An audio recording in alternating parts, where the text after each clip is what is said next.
میں بہت اچھا ماحول تھا. فارسی میں نے پڑھی وہاں سے اسکول سے ہی، جبکہ بچے ڈرائنگ لیتے تھے. آج کی طرح یہ نہیں تھا کہ ایک سبجیکٹ میں 10 سبجیکٹ ہوتے ہیں.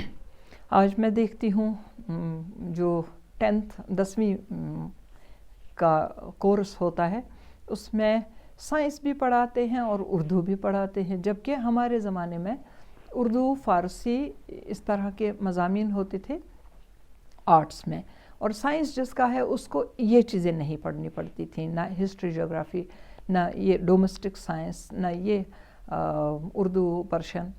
تو آج کل سب کچھ شاید یہی بہتر ہو کہ کم سے کم سرسری طور سے ہی صحیح آرٹس اسٹوڈنٹ کو بھی سائنس کی تربیت ملے، شاید اس طرح کی سوچ ہوگی.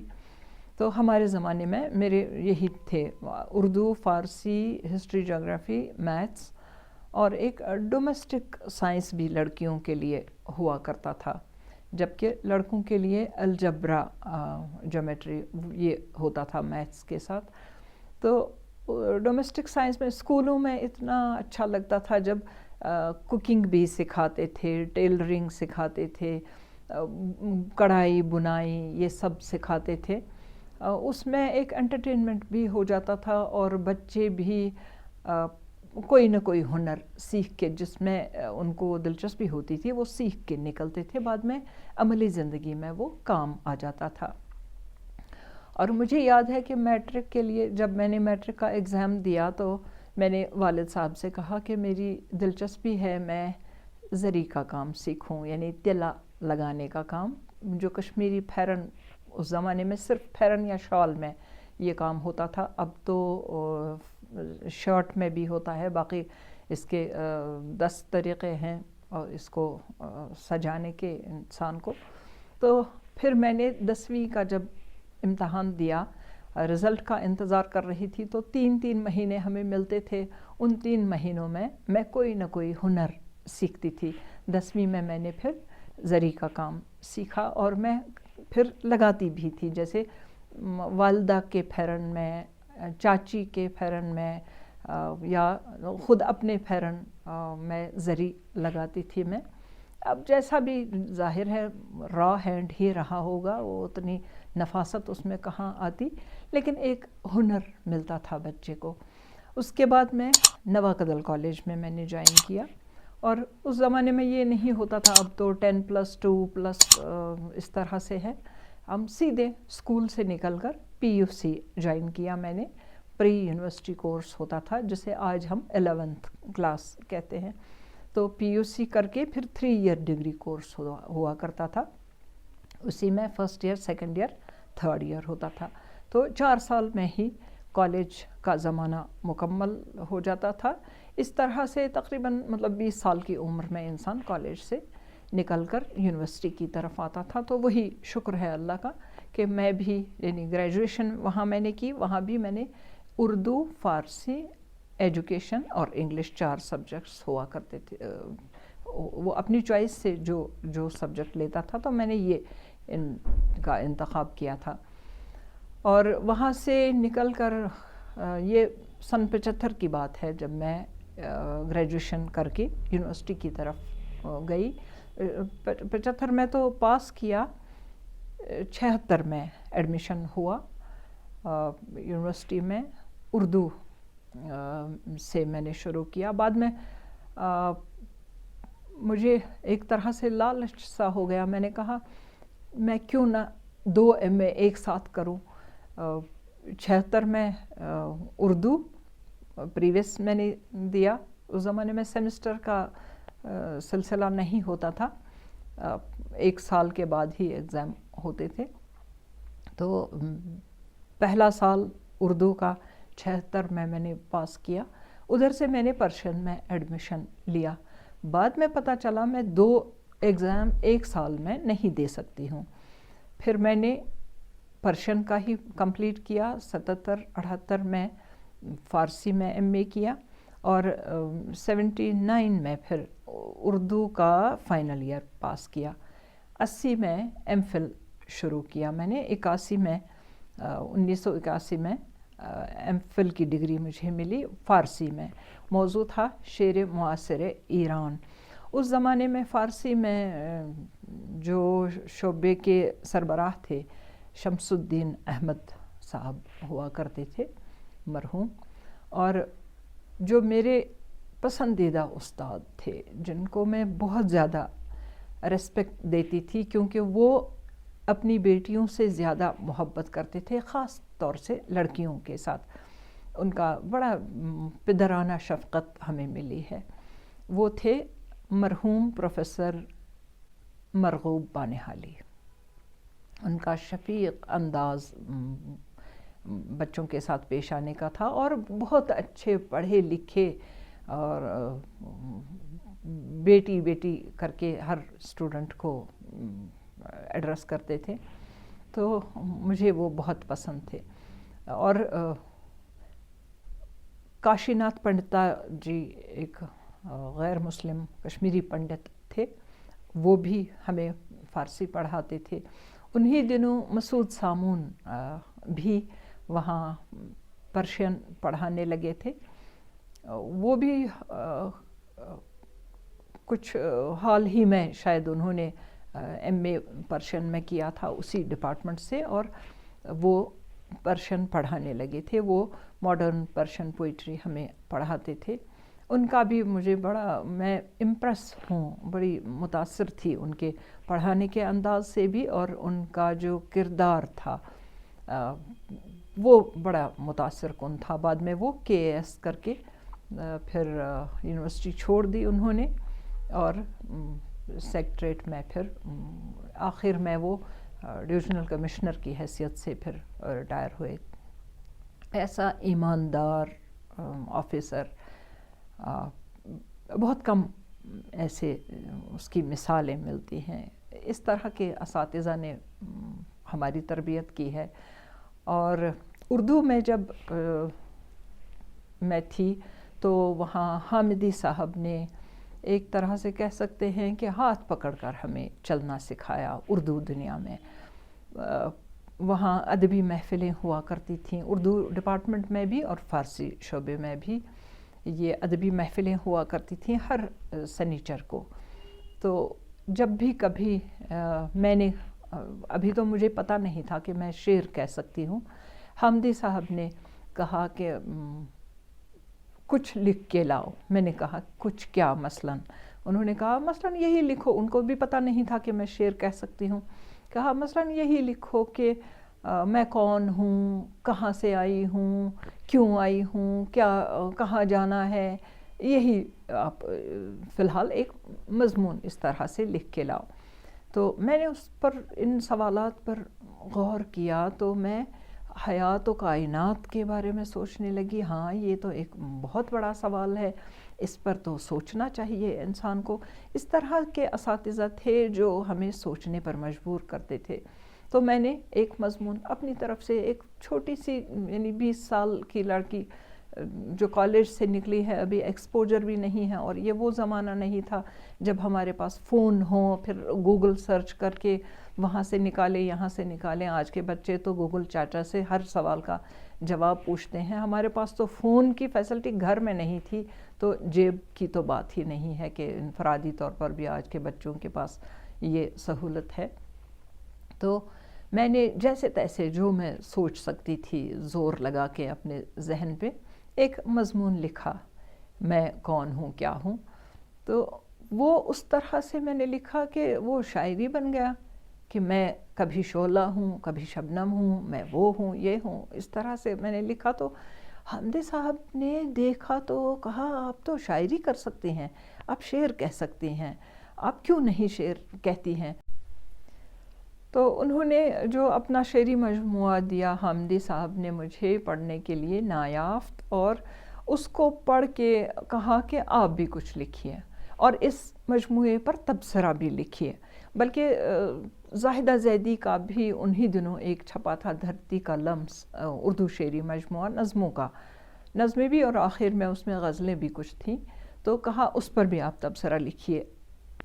یہ میں آپ سے مانگ رہا ہوں بازیافت. اس زمانے میں بھی اردو میں چھپتا تھا وہاں سے سال نامہ.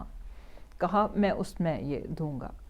اب میری تو خوشی سے باتیں کھلنے لگی کہ اچھا میرا کچھ چھپے گا بھی اس میں. پھر تو پہلے تو میں نے مطالعہ کیا ان دونوں کتابوں کا. اس کے بعد پھر ظاہر ہے دھیرے دھیرے شاعر جو میرے اندر تھا وہ بھی جاگنے لگا, اور کچھ میں نے بھی تک بندی کچھ ایسی کی, اور کچھ نادیدہ دشت و کوہ سے جب سے میرا خیال تیری رہ گزر ہوا, نادیدہ دشت و کوہ سے میرا گزر ہوا, جب سے میرا خیال تیری رہ گزر ہوا. کچھ ایسے اشعار میں نے لکھے, اور ان میں ظاہر ہے پروفیسر حامدی کشمیری کی چھاپ ہے اس پوری غزل میں, لیکن کچھ میں نے کوشش تو کی, اور بھی بہت سارا کلام پھر لکھنے لگی میں, دکھانے لگی حامدی صاحب کو. تو انہوں نے پھر بنیادی باتیں جو شعر میں ہونی چاہیے وہ سکھائیں. بہت ڈیڈیکیٹڈ استاد تھے وہ, ڈھونڈتے رہتے تھے بچوں میں کس میں کون سی صلاحیت ہے, اس صلاحیت کو جگا کر اس کی پالش کی جائے اور اس بچے کو کسی نہ کسی لائق بنایا جائے, یہ ان کی کوشش رہتی تھی. تو میرا سارا کریڈٹ انہی کو جاتا ہے. اگر میں نے کچھ سیکھا تو وہ ان کی زیر تربیت ہی سیکھا. جو اس کے بعد میں نے اور بھی کچھ کلام لکھا, لیکن یہ جو غزل پہلی غزل تھی وہ اس میں تھوڑی سی انہوں نے تصحیح بھی کی اس کی, اور چھاپ دیا اس میں بازیافت میں, اور ساتھ ہی ایک ہی میگزین میں وہ 2 تبصرے بھی چھپے, نایافت اور دھرتی کا لمس, ان دونوں شعری مجموعوں کا تبصرہ. میں نے اور لوگوں کے تبصرے بھی پڑھے کیسے لکھے جاتے ہیں, اس میں کیا کیا بنیادی باتیں ہیں جن کی طرف توجہ دینی ہے, تو وہ میں نے حامدی صاحب کو دیا, اور انہوں نے فوراً چھاپ دیا, اور خوشی ہوئی ان کو کہ ہاں شاید میں کچھ کامیاب ہوا ہوں اس بچی کی تربیت کرنے میں. تو اس کے بعد پھر فارسی ڈپارٹمنٹ میں ایک بار محفل ہوئی, ہفتہ وار محفل جو ہوا کرتی تھی. ایک بار اس میں کسی نہ کسی گیسٹ کو بھی بلاتے تھے, یعنی کسی دوسرے ڈپارٹمنٹ کے استاد کو اس میں بلاتے تھے. ایک بار دعوت دی گئی تھی پروفیسر رحمان راہی صاحب کو, وہ ان دنوں کشمیری کے ہیڈ تھے, اور پرشین کے ہیڈ تو یہ تھے جیسا کہ میں نے پہلے ہی عرض کیا کہ شمس الدین احمد صاحب تھے. تو میں نے اپنا کچھ کلام سنایا, اردو میں ہی سنایا میں نے اس محفل میں, اور آخر میں جب اپنی رائے دی پروفیسر رحمان راہی صاحب نے, تو کہنے لگے کہ اگر یہ اس لڑکی کا اپنا کلام ہے تو مجھے اس میں بڑی ابھرتی ہوئی شاعرہ کا احساس ہو رہا ہے ان اشعار میں. یہ اگر ان کا اپنا کلام ہے تو یہ انہوں نے ساتھ میں کہا کہ تو یہ ہوگا تو وہ ہوگا, ایک دن یہ بنے گی اچھی شاعرہ, وہ یہ. تو نارملی اگر کسی بچے کے یعنی جس نے ابھی شروعات ہی کی ہو, اگر یہ کہا جائے کہ اگر یہ ان کا اپنا کلام ہے, وہ ناراض ہو جائیں گے. لیکن میں خوش ہو گئی, میں نے کہا اچھا اس کا مطلب ہے اس میں ایسا دم ہے میرے کلام میں کہ لوگوں کو لگتا ہے کہ یہ میں نہیں لکھ سکتی ہوں. اس سے میری حوصلہ افزائی ہوئی, حوصلہ شکنی نہیں ہوئی. اور میں آج کے بچوں کو بھی اس طرح کے اگر کوئی کمنٹ دیتا ہے تو اس پر خوش ہونا چاہیے, نا امیدی اور مایوسی نہیں ہونی چاہیے. ویسے بھی میں زندگی میں کوئی بھی مرحلہ ہو, نا امیدی میرا دھرم نہیں ہے, میرا مذہب نہیں ہے. میں اس میں بھی کوئی نہ کوئی مثبت پہلو تلاش کرتی ہوں. تو اس طرح سے میں پھر کرتی رہی, کوشش آگے بڑھتی رہی. اور میرا اس کے بعد میں نے ریڈیو میں پروگرام دینا شروع کیا, لیکن اس سے پہلے کہ ریڈیو والے آتے تھے کبھی اردو ڈپارٹمنٹ میں, وہ ریکارڈنگ کرتے تھے, بزم ادب جو ہوا کرتی تھی اس کی ریکارڈنگ وہاں یہ کرتے تھے. اور انہی دنوں یووانی سروس بھی شروع ہوئی تھی, کچھ 75 کے آس پاس ہی یووانی سروس شروع ہوئی تھی.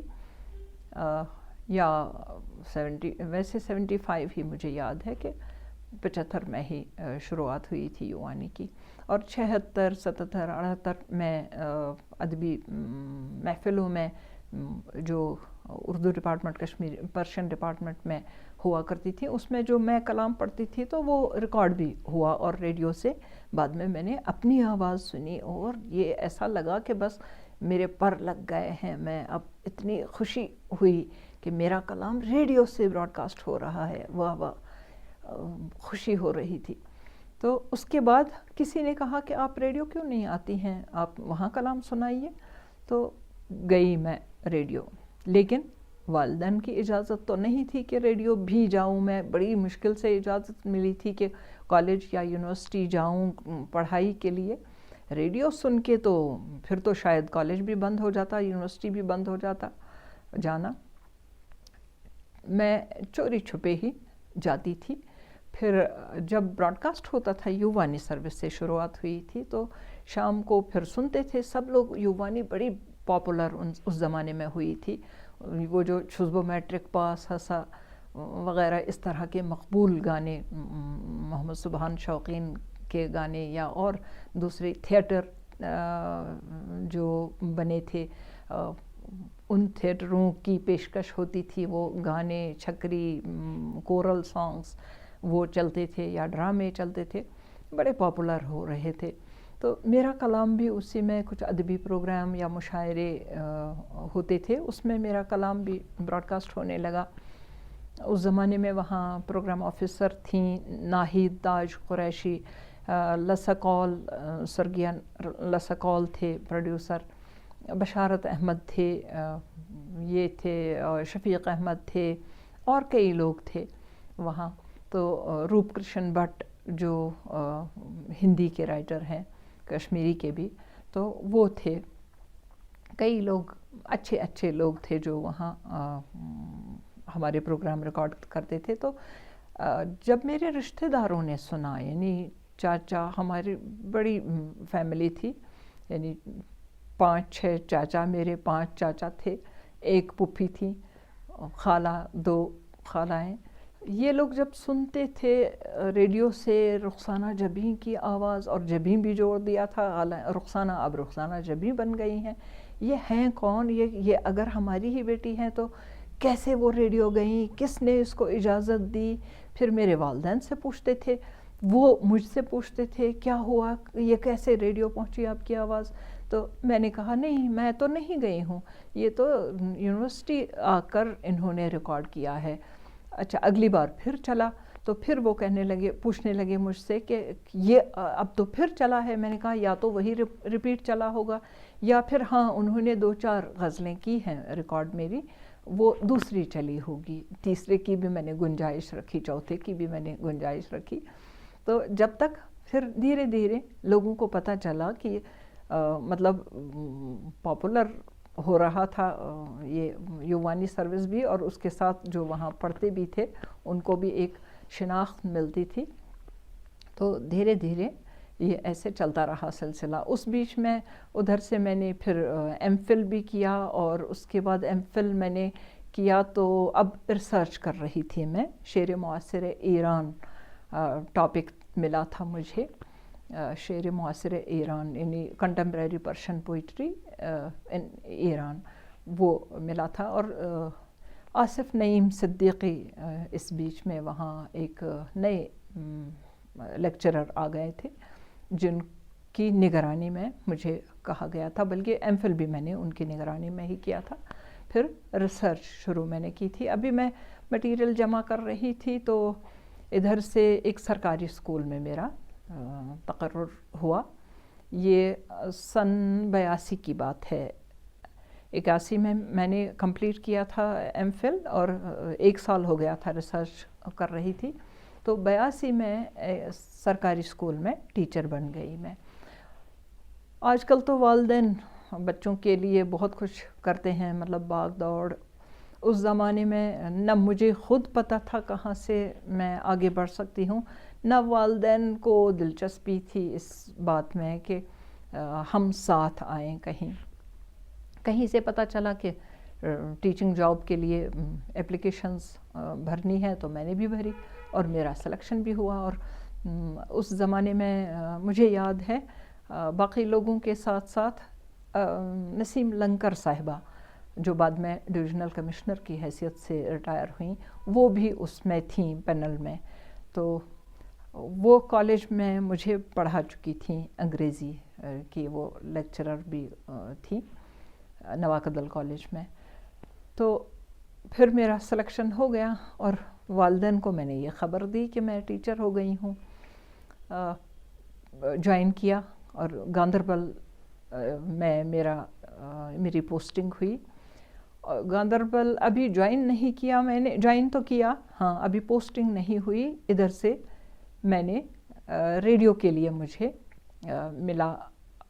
میں ریڈیو آتی رہی تو وہاں بشارت صاحب جو ہوا کرتے تھے, بشارت احمد جو ریٹائرڈ ہیں آج کل, اے ڈی جی AIR دوردرشن میں جو تھے, وہ بعد میں ریٹائر ہو گئے ہیں, اللہ ان کو صحت نصیب کرے.